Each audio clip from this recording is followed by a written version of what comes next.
అందరూ ఒకసారి గట్టిగా దేవుని స్తోత్రం చెబుదాం. కొన్ని నిమిషాలు దేవుని యొక్క మాటలను లేఖన భాగాలు మనం విందాం ప్రియులారా. ఈ దినానికి ఒక ప్రత్యేకత ఉంది,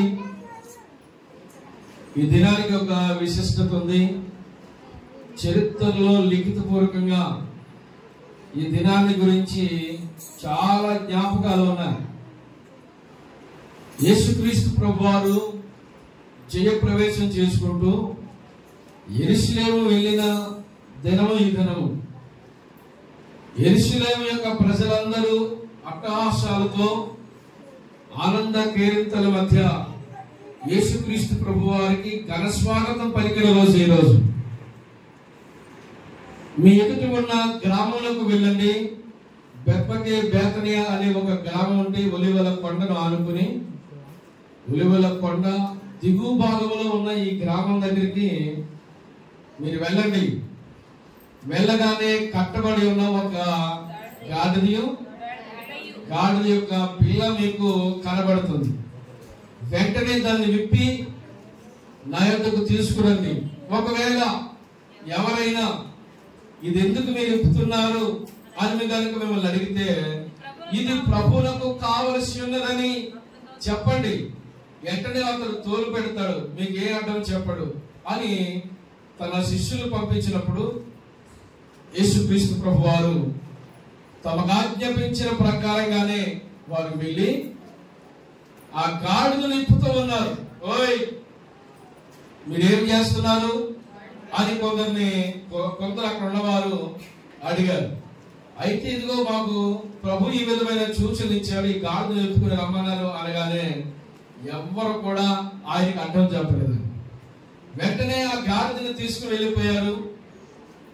ఆ గాడిద మీద యేసుక్రీస్తు ప్రభు వారు కూర్చోడానికి బట్టను వేశారు.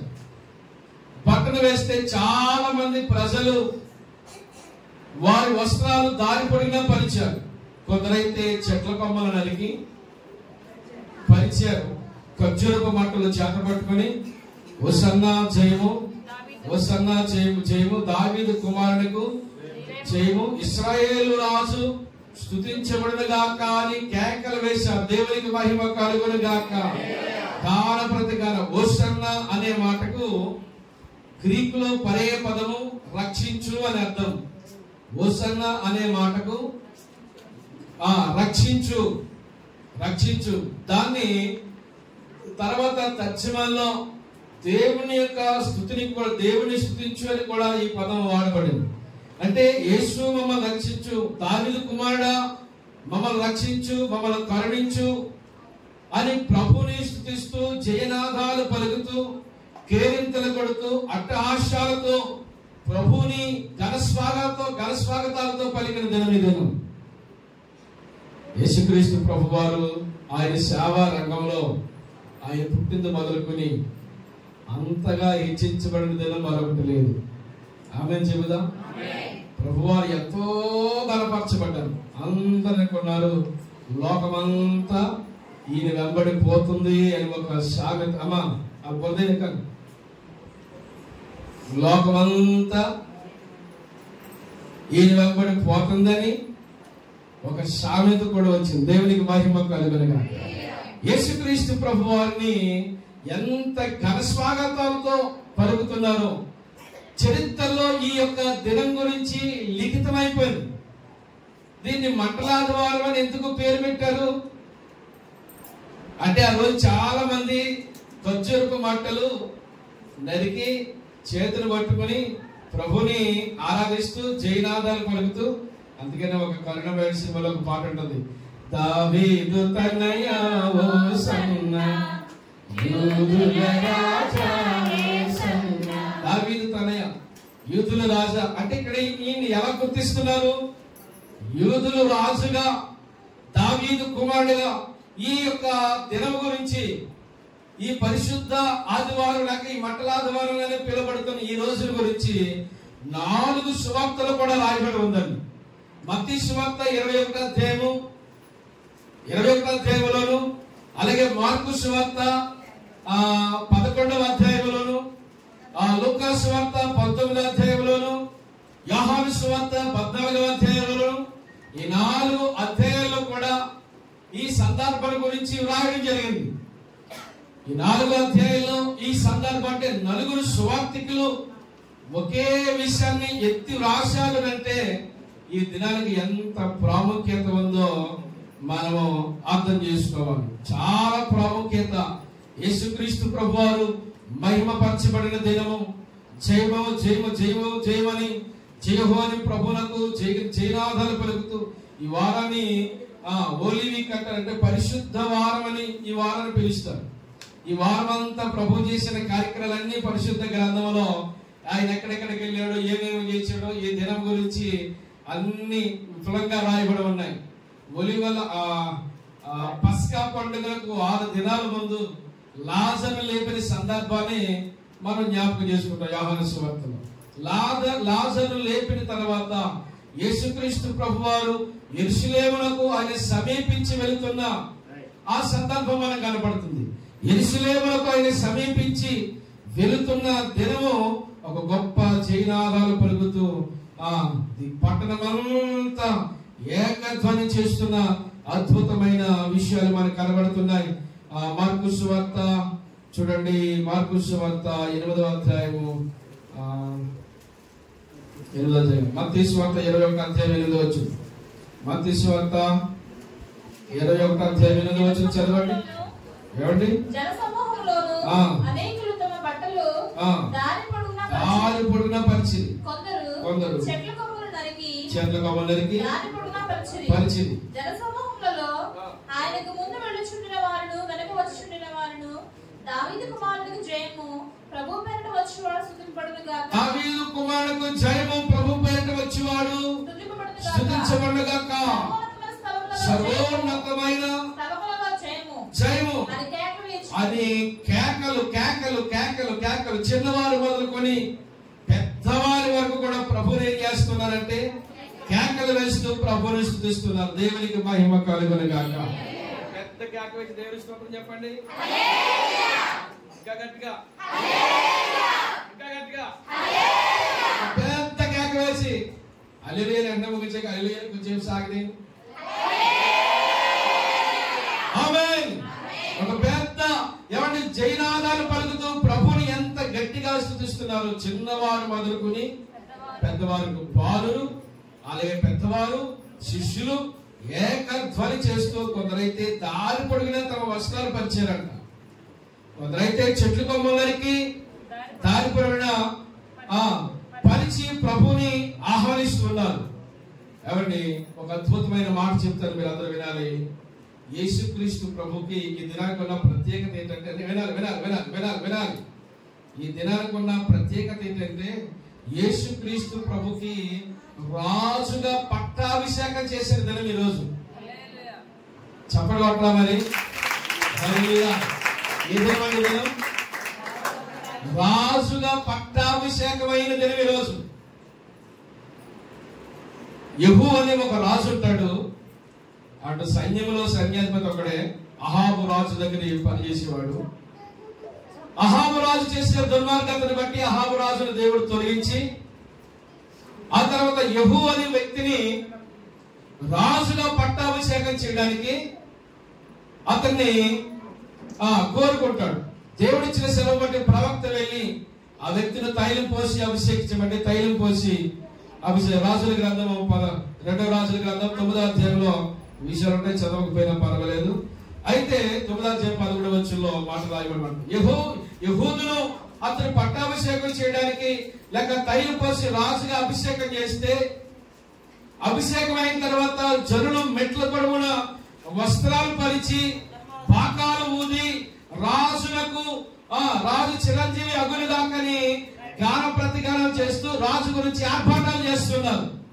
అంటే దీని అర్థం ఏంటంటే వినాలి బాబు, ఈయన ప్రదర్శనలు ఎక్కువైపోయినాయి. ఒక్కసారి మనుషులందరూ ఇటు చూడండి. ఒక్క చూపు అలాగెళ్ళిందంటే ఏకాగ్రత దెబ్బతిందంటే. నేను చాలా విలువైన మాటలు చెప్తున్నాను మీకు. దేవుని స్తోత్రం కలిగా, దేవుని స్తోత్రం కలిగా. రాజుగా పట్టాభిషేకం చేసే సమయంలో వారికి ఉన్న సాంప్రదాయం ఏంటి అంటే వస్త్రాలు కింద పరిచి రాజును నడిపించుకుంటూ బోరలు ఊదుకుంటూ రాజును తీసుకెళ్తారు. కొంతమంది మరో చోట అయితే ఖర్జూరపు మాటలు పట్టుకునే ఉంటది. కనుక రాజుగా అభిషేకం చేసే సమయం జరిగినప్పుడు అతని రాజుగా బాకానాథుని ప్రకటన చేసే సమయంలో అతను దేని మీద నడిపిస్తారు? వస్త్రాల మీద నడిపిస్తారు. ఇప్పుడు యేసుక్రీస్తు ప్రభువుని దేని మీద నడిపిస్తున్నారటండి? ఎందరో దారి పొడుగున తమ వస్త్రాలు పరిచారటండి. దేవునికి మహిమ కలుగును గాక. దారి పొడుగున వస్త్రాలు పరిచి ఏం చేస్తున్నారు? ప్రభు పేరట వచ్చేవాడు స్తుతించబడును గాక. సర్వోన్నతమైన స్థలములో జయము జయహో జయము జయహో అని కేకలు వేయచ్చు. దావీదు కుమారుడికి జయము, దావీదు కుమారుడికి జయము అంటే ఈయన ఎలాగా అభిషేకం చేసేటప్పుడు రాజుగా. యేసుక్రీస్తు ప్రభుకి ఏం జరిగింది? ఇప్పుడు రాజుగా పట్టాభిషేకం జరిగింది. ఇదిగో నీ రాజు, నీతిపరుడు, ఆయన రక్షణ గలవాడు, దీనుడై గాడిద యొక్క పిల్లలు ఎక్కి ఆయన్ని ఎంతకు వస్తున్నాడు. ఎలా వస్తున్నాడు? నీ రాజు, నీతిపరుడు నీ రాజు, రక్షణ గలవాడు నీ రాజు దీనుడిగా వస్తున్నాడు. ఎవరి దగ్గరికి? నీ దగ్గరికి వస్తున్నాడు. ఎందుకు వస్తున్నాడు?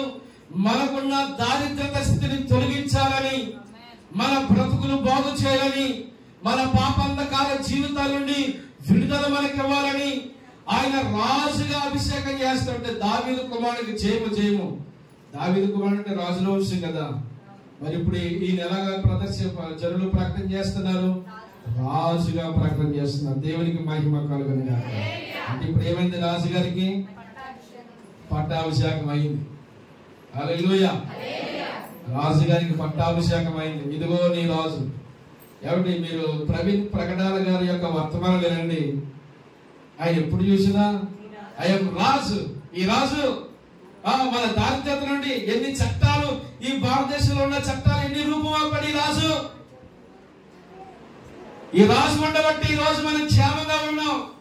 ఆమేన్, ఆమేన్, ఆమేన్. ఆయన ఎవరు? రాజులకు రాజు, ప్రభువులకు ప్రభు, రానయున్నవాడు. ఆయన ఇదిగో మేఘారుడై అతి త్వరగా నీ వద్దకు వస్తూ ఉన్నాడు. ఈ రాజు మన బ్రతుకులు బాగు చేయడానికి వచ్చిన వాడు, మన పాపంధకార జీవితం నుండి విడుదల ఇవ్వడానికి వచ్చిన రాజు. ఈ రాజును నమ్ముకుంటే మన జీవితాలు బాగుపడతాయి.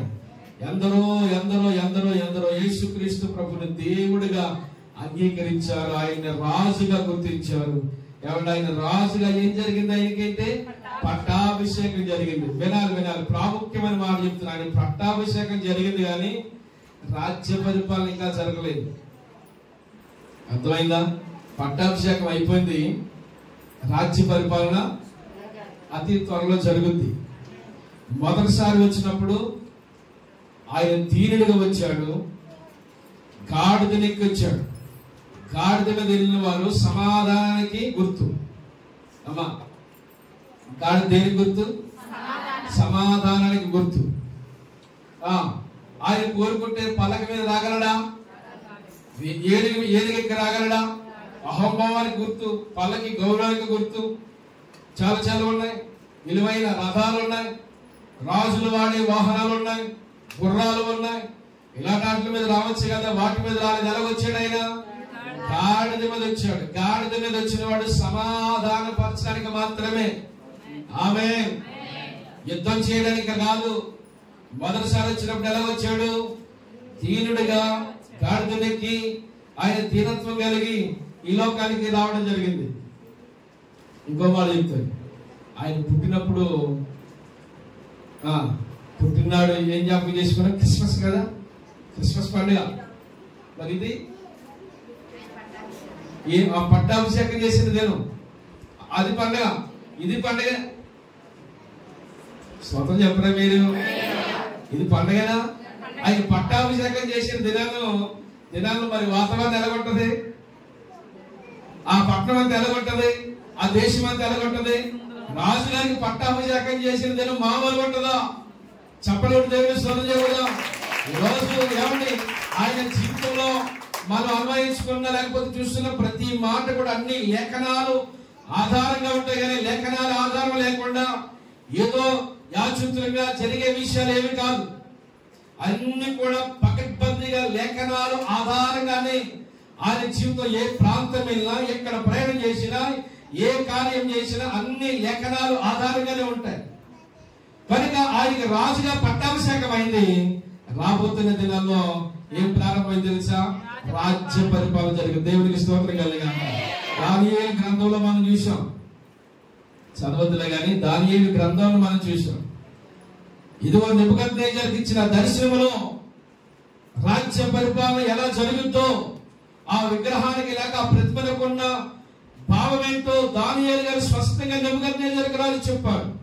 రాజులో బంగారము అంటే బబులోను సామ్రాజ్యం, కాబట్టి తర్వాత వెండి మాదీయ పారసీకుల రాజ్యము, తర్వాత ఇత్తడి అనగా గ్రీకు సామ్రాజ్యము, తర్వాత భాగము ఇనుము అది రోమా సామ్రాజ్యం, తర్వాత పాదాలు ఇనుము మట్టి మిళితమైన రీతిలో కనబడుతుంది. ఇదే రాజా నీకు వచ్చిన దర్శనం, దాని భావాలు నీకంటే రాజ్యాలు, ప్రపంచ రాజ్యాలు, బబులోను సామ్రాజ్యం పోయింది, తర్వాత మాదీయ పారసీకుల రాజ్యం పోయింది, తర్వాత గ్రీకుల సామ్రాజ్యం పోయింది, తర్వాత క్రీస్తు పూర్వం 330లో గ్రీకుల రాజు అలెగ్జాండర్ పరిపాలన చేసిన చరిత్ర వరకు ఈనాటి వరకు ఇంకా మనం చూస్తుంటాం. తర్వాత రోమీల పాలనలో ఆ రాజుల కాలంలోనే పరలోకమందున దేవుడు ఒక రాజ్యం స్థాపిస్తాడు. ఆమేన్. ఆ రాజ్యానికి అంతముడు చేతి సహాయం లేని తీయబడిన రాయి ఎప్పుడైతే ఆ యొక్క ప్రతిమ యొక్క పాదాల మీద పడిందో అది చిన్న భిన్నములైపోయింది ఆ ప్రతిమ. ఆ తర్వాత కళ్ళంలో చెత్తవలి ఈ యొక్క ప్రతిమ యొక్క రూపాలన్నీ గాలికి ఎగిరిపోతాయి. ఈ చేతి సహాయం లేని రాయి చూస్తుండగానే సర్వభూతలమంత గట్టిగా చప్పలు కొట్టాలి, చప్పలు కొట్టాలి, సర్వభూతలమంత అయిపోయింది. అప్పుడు స్థాపించబడ్డ రాజ్యం ఈనాటి వరకు ప్రపంచాలు ప్రపంచాలు ప్రపంచాలు దేశాలు దేశాలు ప్రపంచమంతా దేశాలు వ్యాప్తి చెందించుకుంటా ఏమండి ఈ రాజ్యం ఇంకా ప్రబలం అవుతూనే ఉంది. ఈ రాజ్యం బలోపేతం అయితే ఉంటుంది. ఈ రాజ్యంలో ప్రజలు తండోపతండాలుగా లక్షలుగా ఈ రాజ్యంలోకి ఇంకా వస్తూ ఉన్నారు. ఈ రాజు ఎలాంటి వాడిని ప్రజలు నమ్ముతున్నారు తెలుసా? నీతిపరుడు. ఈ రాజు ఎలాంటి వాడిని నమ్ముతున్నారు తెలుసా? రక్షణ గలవాడు. ఎంత ఘోర పాపులనైనా మార్చివేయును, ఎంత కఠిన హృదయములైనా కరిగిపోవును. యేసు రక్తధారలే క్షమా సహితము, మధురమైన ఈ సమయాన ప్రభుని పాట పాడెదా, స్తుతులు చిందు ఆనామమును భూమిని నేను చాటెదా. దేవుని స్తోత్రం, హల్లెలూయా. ఎంత ఘోర పాపినైనా, మొన్నెవరో ఒక హిందువు మాట్లాడుతున్నారు, ఒక సహోదరి ప్రవీణ్ ప్రకటాల గారి విషయంలో ఆయన చనిపోయి ఈనాటి వరకు కూడా సాక్ష్యాన్ని తారుమారు చేసి అన్ని మార్పు చేసి మొత్తాన్ని ఆయన సాక్ష్యాన్ని పాడు చేసే ప్రయత్నాలు జరుగుతున్నాయి అనుకోండి. ఏదేమైనా వాళ్ళ ప్రయత్నాలలో వారు ఉన్నారు, కానీ దేవుని నామం మాత్రం మహిమపరచబడుతూనే ఉంది. స్తోత్రం కలుగుగాక. దేవుని కార్యాలు జరుగుతున్నాయి. ఎవరి క్రైస్తత్వంలోకి వెళ్ళిన వాళ్ళు ఏ అన్యాయం చేస్తున్నారండి, ఎవరికే నష్టం చేస్తున్నారు. నేను చూసిన సందర్భంలో ఎంతో మంది దొంగలు, వ్యభిచారులు, ఎవరి భయంకరమైన క్రూరులు, నరహంతకులు, నరరూప రాక్షసులుగా బ్రతుకుతున్న వారు, ఎంతో మంది ఖైదీలు ఈరోజు మారి, ఎంతో మంది త్రాగబోతులు, వివక్షమైన బ్రతుకులో జీవిస్తున్న వారు ఎందరో మారి ఈ రోజున సమాజంలో గౌరవమైన రీతిలో బ్రతకడం నా కళ్ళారా చూసిన ఒక సహోదరి మంచి సాక్షి చెబుతాను. ఆమేన్, ఆమేన్, ఆమేన్. ఈ రాజు ఎలాంటి వాడు? నీతిపరుడు, రక్షణ గలవాడు, దీనుడు. మనకేం నేర్పిస్తాడు తెలిసి? దీనత్వం నేర్పిస్తాడు. నేర్చుకుంటే నేర్పిస్తాడు. అమ్మా సహోదరి ఏం చేస్తాడు? నేర్చుకుంటే మనకి దీనత్వం నేర్పిస్తాడు. ఈ రాజ్యానికి అంతం ఉందా? ఈ రాజ్యానికి అంతం లేదు. ఈ రాజ్యానికి అంతం లేదు. ఈ రాజు ఇంకా ఏమండి సూర్యుడినంత వరకు ఈ రాజ్యం ఏం చేయబడుతుంది, నిలిచి ఉంటుంది. ఆమేన్. ఈ రాజ్యంలో రాజ్య వారసుడిగా నిన్ను నన్ను మనందరినీ చేర్చుకున్నాడు ఆయన. ఆమేన్. మనం ఎక్కడ ఉండవలసిన వారము, దేవుని రాజ్య వారసులు మనం. ఆయన రాజ్యానికి మన హక్కుదారులు. ఆయన మన రాజు, ఆయన మన ప్రభువు, ఆయన మన తండ్రి, ఆయన మన దేవుడు అని చెప్పుకునే ఆధిక్యతను ప్రభు మనకి ఇచ్చాడు. అందుకని దావీదు కుమారుడికి ఏం పలుకుతున్నారు, జయము జయము జయము. ఏమంటే మనం బ్రతుకున్నంత కాలం ప్రభువుని మనం బ్రతుకున్నంత కాలము మన ప్రభుని ఘనపరచడమే. ఆమె ఆ దేవుణ్ణి ఆరాధించడమే, ఆ దేవుణ్ణి మహిమపరచడమే. ప్రభు పేరట వస్తున్న రాజు స్తుతించబడుగాక. దావీదు కుమారుడుకు జయము, సర్వోన్నతమైన స్థలములో జయము జయమని ప్రభువులకు ఘన స్వాగతం పలుకుతున్నారు. అది ఏ దినంగా మనం చూస్తున్నాం, రాజులకు పట్టాభిషేకం జరిగిన దినం. పట్టాభిషేకం జరిగింది. రాజ్య పరిపాలన అతి త్వరలో జరిగింది. మొదటిసారి ఎలా వచ్చాడు ఆయన, దీనుడిగా వచ్చాడు, గాడిద మీద వచ్చాడు. రెండోసారి ఎలా వస్తుందో తెలుసా, గుర్రం మీద వస్తాడు. ప్రకటన గ్రంథంలో 19వ అధ్యాయంలో 11వ వచనంలో ఒక తెల్లని గుర్రం మీద వస్తాడు. చూడండి, తెల్లని గుర్రం మీద ఎక్కి ఆయన వస్తున్నట్లుగా మనకు కనపడుతుంది. చదువు. తెరవడి నుండి చూసి ఏం కనపడుతుంది, నోటితో చెప్పండి, ఏం కనపడుతుంది, తెల్లని గుర్రం. దాని మీద కూర్చుని ఉన్నవాడు ఎలాంటి వాడు, ఆయన నమ్మకమైన వాడు. ఆయనకి ఎలాంటి వాడు, సత్యవంతుడు, ఆయన నామం కలిగిన వాడు. ఆయన నీతిని బట్టి విమర్శన చేయొచ్చు, యుద్ధము జరిగించున్నాడు. ఆయన నేత్రముల లాంటివి, అగ్ని జ్వాలల వంటివి. ఆయన శిరస్సు మీద అనేక కిరీటములు ఉండెను.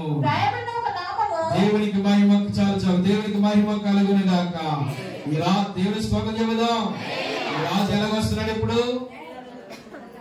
తెల్లని గుర్రం మీద వస్తున్నాడు.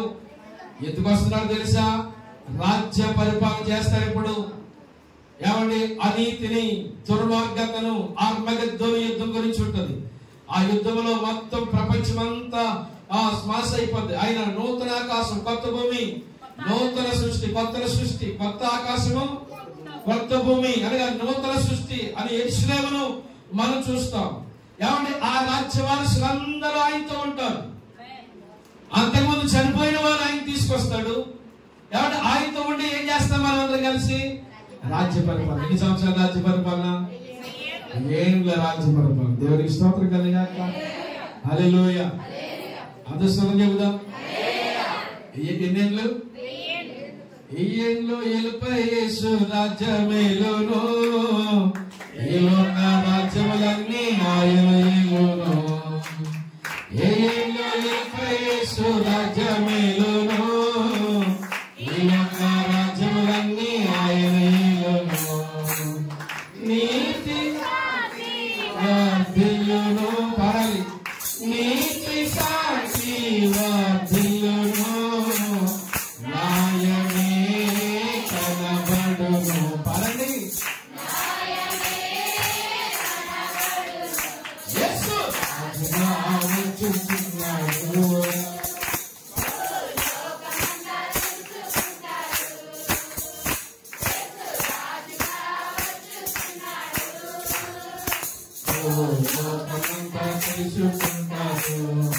హవికోటి రమ్యమైన, హవికోటి రమ్యమైన, ఒకసారి హవికోటి రమ్యమైన, హవికోటి రమ్యమైన, హవికోటి రమ్యమైన.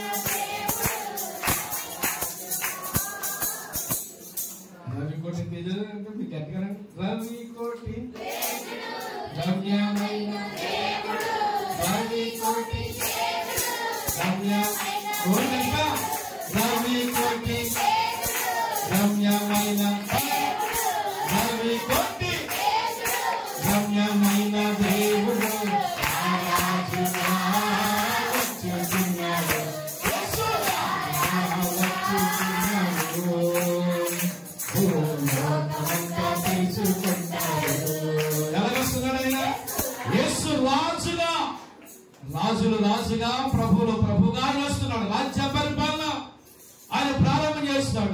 ఏమంటే ఆయన సర్వాధికారము తండ్రి అయిన దేవుడు ఆయనకి ఇస్తాడు.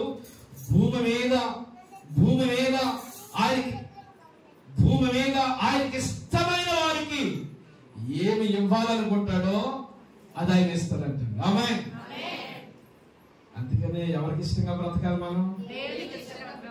ఈ లోపల ఉన్న రాజ్యాలకి మనం లోబడి అనుకోండి, ఏదో ఇవ్వచ్చు, కొంతకాలం ఉంటుంది. కానీ ఆయన ఇచ్చింది శాశ్వత కాలం. ఆమేన్. ఎన్నేళ్ళ పాలన? 1000 ఏళ్ళ పాలన. ఏమండి, చిరుతపులి ఆపోజిట్ మేకపిల్ల, అలాగే సింహము, ఆవు ఇలాగా కలిసి ఏం చేస్తాయి? ముడినాగుని యొక్క కంట్లో చంటి పిల్లవాడు ఏం చేస్తాడు?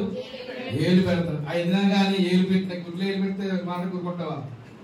మీ పిల్లల గొప్ప కంట్లో అమ్మాయి ఎంత పని చేసిన పట్టేలు మళ్ళీ లాగేస్తూ ఉంటుంది. మన పిల్ల అయినా కానీ, అవునా? తెచ్చుకుంటారా? ముడినాగుని యొక్క కంట్లో ఏం చేస్తాడు పసిపిల్లవాడు? అయినా కానీ సింహములు అలాగే ఆవులు, ఎద్దులు ఇవన్నీ కలిసి ఒక చోటే మేస్తాయి. చిరుతపులికి ఇష్టమైన ఆహారం మేకపిల్ల. అలాగే జింక ఇవి ఉంటాయి కదా, పుల్లు, తూడలు, అన్ని ప్రతి క్రూర మృగాలు, సాధు జంతువులు అన్ని కలిసి ఒకే చోట మేస్త, ఇవన్నీ కలిపి ఆడుకుంటాయి అంటుంది. ఆమేన్. ఉంటుందనుకుంటామా సహోదరి? ఉంటుందనుకుంటున్నామా? ఫాస్ట్ గా చెప్పేస్తారు. ఏ వాక్యం లేదా?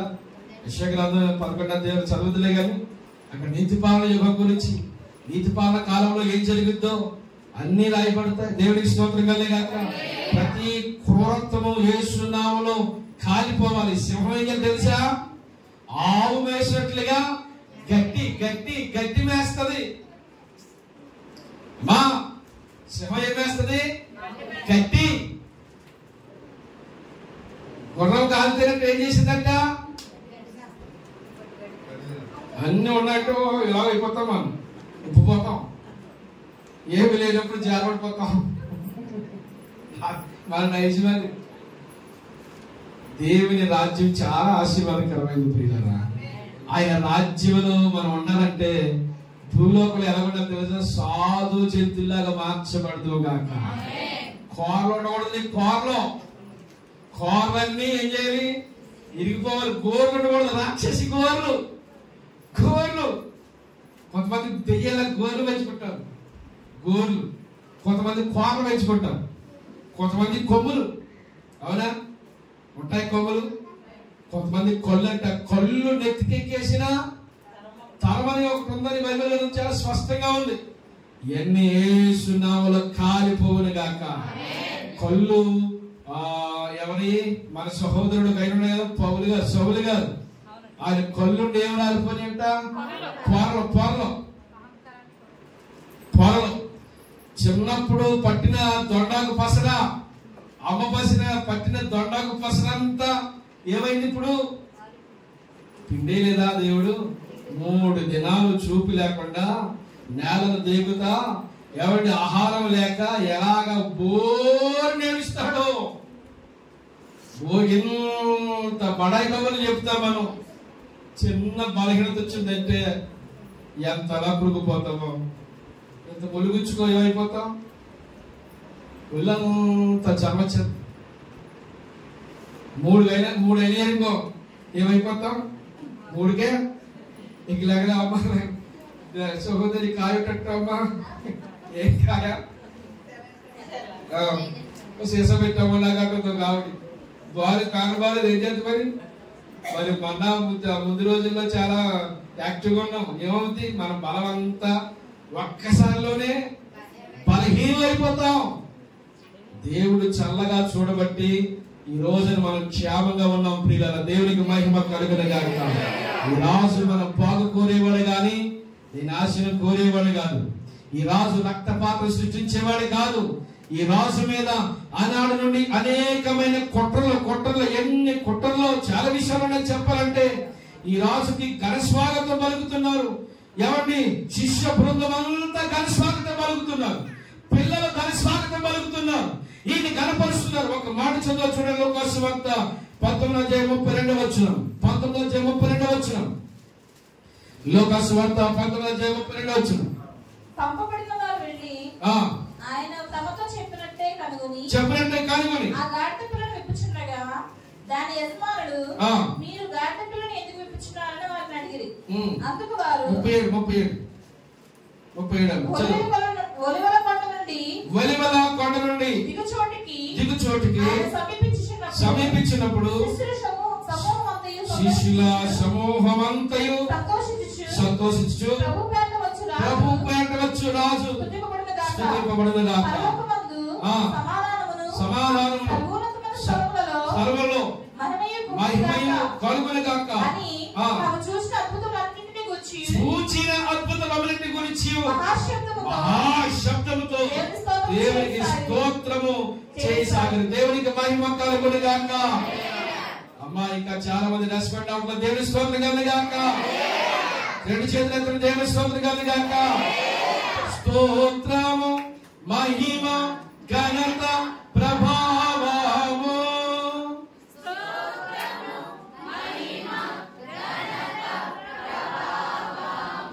స్తోత్రము మహిమ ఘనత ప్రభావము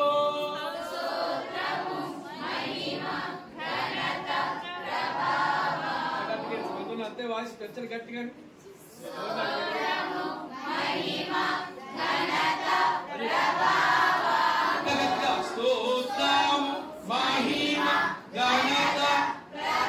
ఆయన చేసిన అద్భుతాలన్నిటి గురించి సాక్ష్యమిస్తూ సర్వోన్నతమైన స్థానములలో దేవునికి మహిమ ఘనత ప్రభావములు కలుగునుగాకని దేవుని గురించి సాక్ష్యమిస్తూ ప్రభువును మహిమపరుస్తూ గట్టిగా చెప్పబడి దేవుని స్తోత్రం తెలియజేద్దాం. హల్లెలూయా. మన దేవుని ఘన స్వాగతము. మనం ఎక్కడున్నా ప్రభువుని ఘనపరచడానికి మాత్రమే మనము నమ్మగలగాలి. నువ్వు ఉద్యోగంలో ఉన్నావా? మీరు వ్యాపారంలో ఉన్నారా? మీరు పనిలో ఉన్నారా? మీరు వ్యవసాయంలో ఉన్నారా? మీరు కుటుంబంలో ఉన్నారా? మీరు దాంపత్యంలో ఉన్నారా? మీరు ఏకాంతంగా ఉన్నారా? ఎక్కడుండు మన జీవితం ప్రభువుని మహిమపరచాలి. ప్రభుకి అపకీర్తి తెచ్చే ఏ చిన్న కార్యము మన శరీరంలో గాని మన జీవితంలో గాని జరగకుండా దేవునికి మహిమకరమైన రీతిలో మనం నడిపించబడాలి. ప్రతిరోజు మనం దేవుని బిడ్డగానే బ్రతకాలి. వారానికి ఒక్క వారం దేవుని బిడ్డమై ఉండి మిగతా దినాలన్నీ లోకానుసారమైన బిడ్డలుగా ఉండొద్దు. ఆదివారం ఏమో స్తోత్రం, హల్లెలూయా. సోమవారం భాష చెప్పండి. ఆదివారం భాష నేను చెప్పాను. సోమవారం భాష మీరు చెప్పండి. కుట్ర. వారం అంతా కుట్ర. ఇంతకుముందు ప్రతి ఆదివారం డైలీ మీరు చూడవలసిన సీరియల్ కుట్ర అని వచ్చింది. ఆ సీరియల్ పేరు కుట్ర. ఛానల్ కింద దూరదర్శన్ వచ్చింది. ఆదివారం ఒక్కరోజు మనం ఎలాగుంటున్నాం? పరిశుద్ధమైన మాట. తుమ్మినా పరిశుద్ధుడే, అంతకోసం తుమ్మినా పరిశుద్ధుడే, లేచినా పరిశుద్ధుడే, దిగుతున్నా పరిశుద్ధుడే, ఎక్కుతున్నా పరిశుద్ధుడే. మెట్లు దిగబట్టి మళ్ళా ఇదంతా పక్క మొత్తం అంతా వచ్చేస్తుంది. రానకూడదు. వాటి తూర్పుకి పరవటికి ఎంత దూరమో మన పాపములన్నీ కూడా ఆయన ఏం చేశాడంట? అంత ఎడమ చేశాడు. దేవునికి మహిమ కలుగునుగాక. వాటిని మనం జ్ఞాపకం చేసుకుని వాటిని తెచ్చుకుని మనం హైలైట్ చేయకూడదు. ఇంకా ఏమండి, మనం దేవుని బిడ్డలుగా భూమి మీద బ్రతకడానికి మాత్రమే ఉన్నామనే విషయం జ్ఞాపకం చేసుకోవాలి. శిష్య బృందం అంతా అంటే 12 మంది అనుకుంటున్నారా? చాలా మంది, 500 మంది కంటే ఎక్కువ మంది యేసుక్రీస్తు ప్రభు వారికి శిష్యులు ఉన్నారు.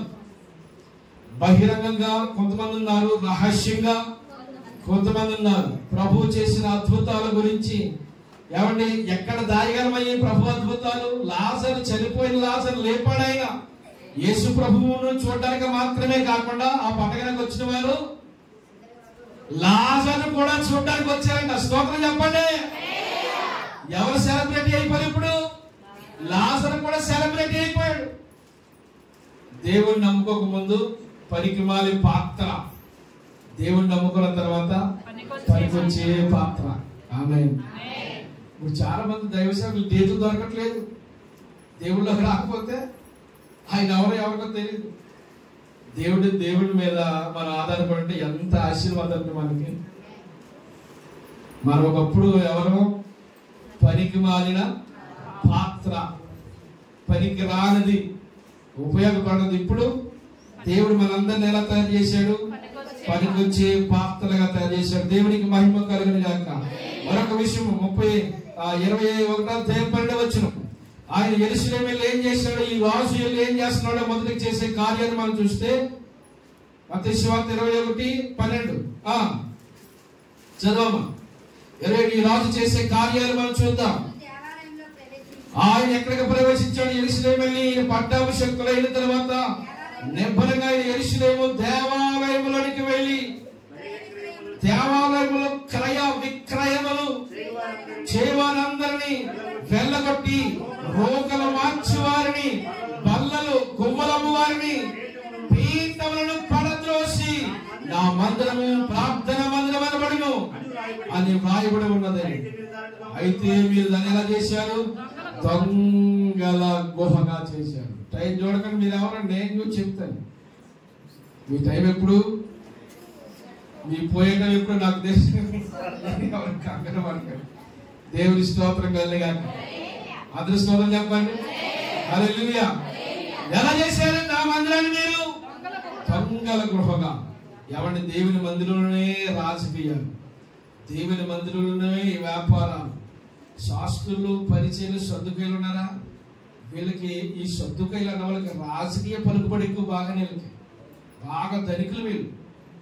కనుక ఏ అధికారైనా కానీ వీళ్ళు వైపుకి తిప్పేసుకోగలరు. వచ్చిన మత నాయకుడు ఎవరైనా కానీ వీళ్ళకు అనుకూలంగానే పని చేయాలి తప్ప కానీ వీళ్ళ వ్యతిరేకంగా చేయడానికి లేదు. ఇప్పుడు బల్లలు, పీటలు అన్ని ఎక్కడ వేసేసారు? మందిరంలోనే. వ్యాపారం గొప్ప వ్యాపారం అయిపోతుంది. మరి బలు నర్పించారు కదా, పావురాలు, ఆ తర్వాత బలు నర్పించి ఇవన్నీ ఉన్నాయి కదా. ఎక్కడికి వెళ్ళి బయట ఎక్కడ ఉండి తెచ్చుకోవాల్సింది? ఎక్కడ పట్టేసారు దుకాణం?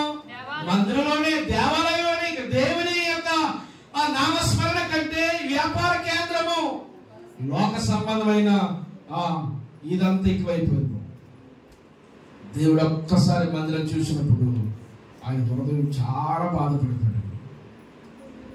మందిరం సమస్త జనులకు ప్రార్థన మందిరం అనపడదు. కానీ ఈ మందిరాన్ని మీరు ఎలా చేశారు తెలుసా? దొంగల గుహగా చేశారు. దేవుని మందిరం ఎలా ఉండాలో తెలుసా? ఇది ప్రార్థనా మందిరం. ఆమేన్. నా దేవుని మందిరంలో నా జీవితాన్ని దేవుడు బాగు చేస్తాడని మనం రావాలి. నా బ్రతుకు బాగు చేస్తాడు, నా బిడ్డలు బాగు చేస్తాడు, నా యొక్క జీవితాన్ని కడతాడు. నా వ్యాపారం కావచ్చు, ఉద్యోగం కావచ్చు, బిడ్డల జీవితాలు కావచ్చు, వ్యక్తిగతంగా కావచ్చు, దేవుడు నా బ్రతుకును బాగు చేస్తాడని రావాలి. ఇక్కడికి వచ్చిన తర్వాత కక్షలు మనం ప్రదర్శించకూడదు, అసూయ మనం ప్రదర్శించకూడదు, వ్యక్తిగత భావోద్రేకాలు మనము నీ మనసులో ఉన్న ఫీలింగ్స్ బయటికి రాకూడదు. ఆమేన్ చెప్పండి. మీ కుటుంబాలు క్షేమం కొరకు చెప్తున్న మన మనసులో ఉన్న ఫీలింగ్స్ ఎప్పుడు దేవుని సన్నిధానంలో మనం ప్రదర్శించకూడదు. ఇప్పుడు కూడా దేవుని యొక్క భావజాలాలు ఇక్కడ రావాలి తప్ప దేవుని ఉద్దేశమే ఇక్కడ నెరవేర్చబడాలి. కానీ మన భావజాలాలు, మన ఉద్దేశాలు, మన ఫీలింగ్స్ ఇక్కడ మనము ప్రదర్శించకూడదు.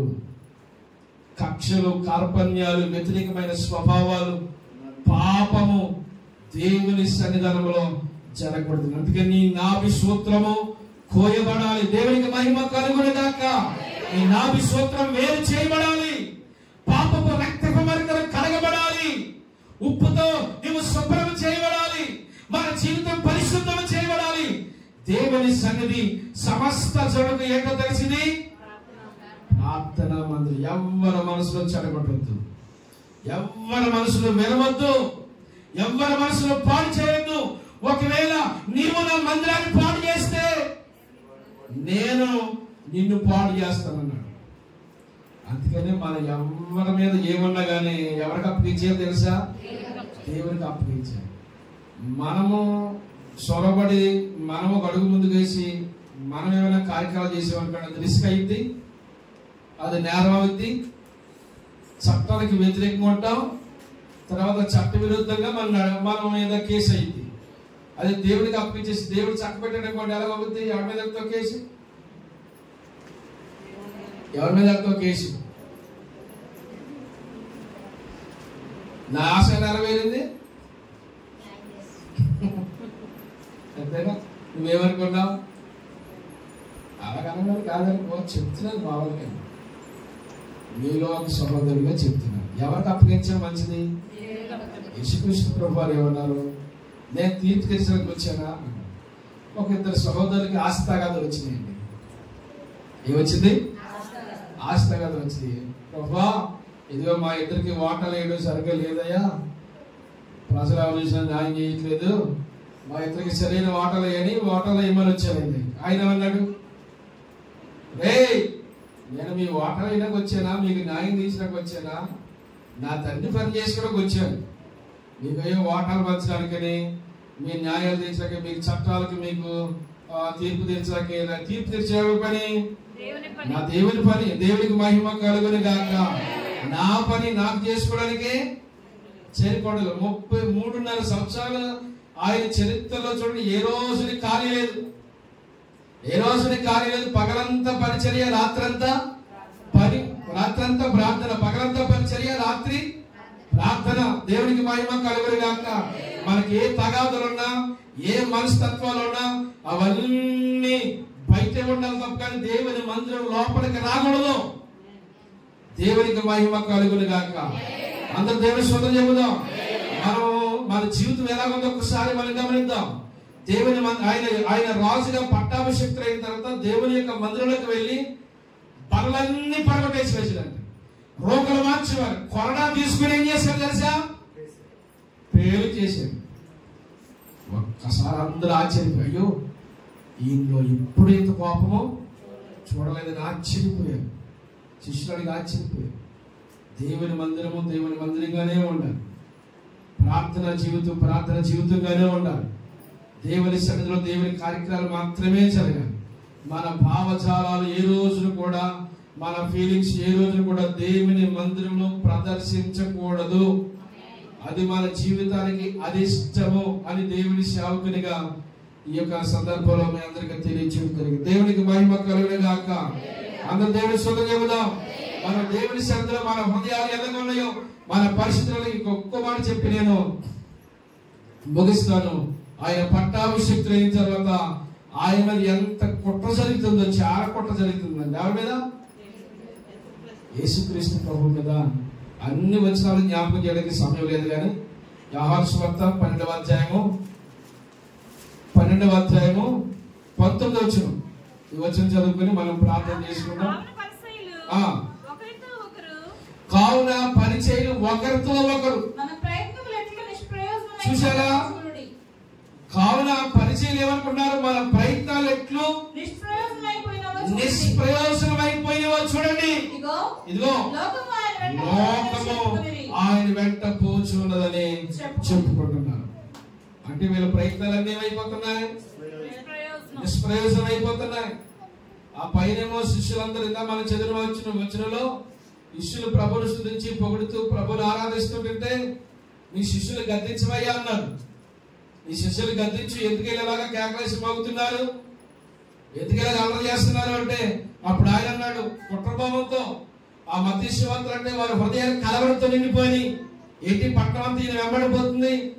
మనం ఎన్ని ప్రయత్నాలు చేసినా ప్రజలెవరు కూడా మన హద్దుల్లో లేకుండా ఆయన వెంబడిపోతున్నారని వారి హృదయాలు ఏమైపోతున్నాయో తెలుసా? కలవరంతో నిండిపోతున్నాయి. ఏమండి, కలవరపడ్డవాడు ఎప్పుడు కూడా కలవరంతో చచ్చిపోతాడు. సమాధానంతో నెమ్మదిగా సమాధికి వెళ్ళడం. సౌలు ఎంత కలవరపడిపోయాడో. ఏ సౌలు? దావీదు కాలంలో మొత్తం ఇశ్రాయేలు మొదటి రాజు అయిన సౌలు, యోనాతాను తండ్రి అయిన దావీదు, యోనాతాను తండ్రి అయిన సౌలు ఏమైపోయాడు? కలవరంతో నిండిపోయాడు.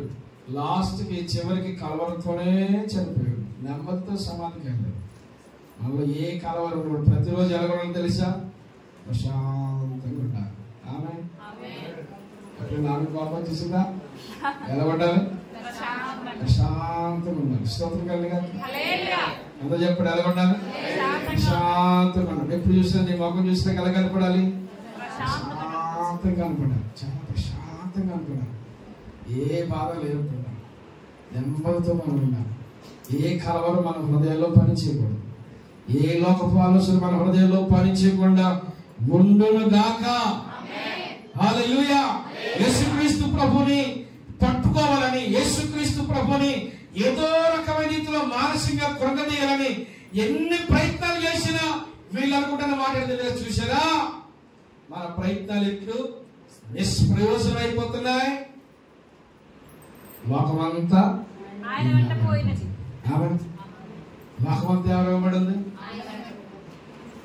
యేసుక్రీస్తు ప్రభుని సిల్వేషన్ చేయాలనుకుంటున్నారా? కుట్రదారులతో ఏకీపించిన కొంతమంది ఉన్నారు. కుట్రదారులతో ఏకీపించారు. మత నాయకులకు భయపడిపోయారు. మతానికి చడిచిపోయారు. యేసుక్రీస్తు ప్రభు మీద ప్రగాఢమైన విశ్వాసం ఉన్నా కానీ ఎవ్వరు ముందుకు రాలేకపోయారు. కుట్ర ఎక్కువైంది. కుట్రపూర్తంగా లాస్ట్కి ఆయన చంపారు. కుట్రపూర్వకంతో ఆయన సిలువేశారు. కానీ కుట్ర లాస్ట్కి ఏమో తెలుసా? కుట్రే నశించిపోయింది. ఆమేన్. మరణాన్ని ఆయన ఓడించాడు. స్తోత్రం కలిగాక. మరణాన్ని జయించిన మహనీయుడు. మరణము అందరి ముందు నిలబడింది. ఆయన దగ్గరికి వచ్చిన మరణము ఓడిపోయింది. ఆమేన్. మరణాన్ని ఓడించగలిగిన మహనీయుడు మన దేవుడు. ఆయన ఎలా అయితే మరణాన్ని ఓడించి తిరిగి లేచాడో మనం కూడా అలాగే జయిస్తాం. ఆయన రాజుగా పట్టాభిషిక్తుడయ్యాడు. మనందరూ ఎవరు తెలుసా? రాజులైన యాజక సమూహం. రాజులైన యాజక సమూహముగా ఏర్పరచబడిన వంశమై పరిశుద్ధ జనమై నీ సొత్తైన ప్రజగా మమ్ము చేసితివే. అందరూ చెప్పగల ఈ మాట. రాజులైన యాజక రాజులైన యాజక సమూహం గారు. రాజులైన యాజక సమూహముగా ఏర్పరచబడిన వంశమై పరిశుద్ధ జనమై నీ సొత్తైన ప్రజగా నన్ను చేసితివే. ఆరాధన చెప్పుదాం. ఆరాధన చేతులుగా మంచిది.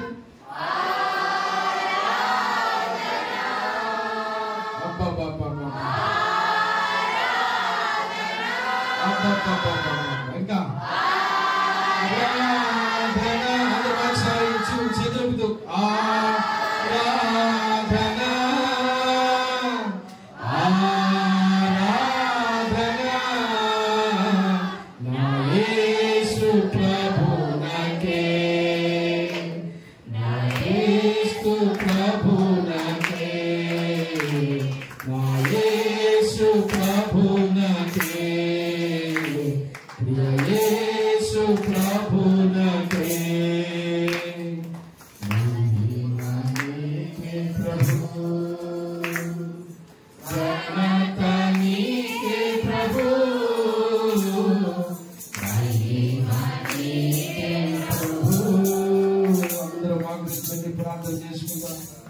రాజులైన యాజక సమూహముగా ఆయన సొత్తైన ప్రజగా పరిశుద్ధమైన జనముగా నిన్ను నన్ను మనల చేరనిష్టపడుతున్నాడు. మోకరించండి అన్నాను. మోకరించండి అందరి మోకాళ్ళు. ప్రత్యేకమైన ఈ పరిశుద్ధమైన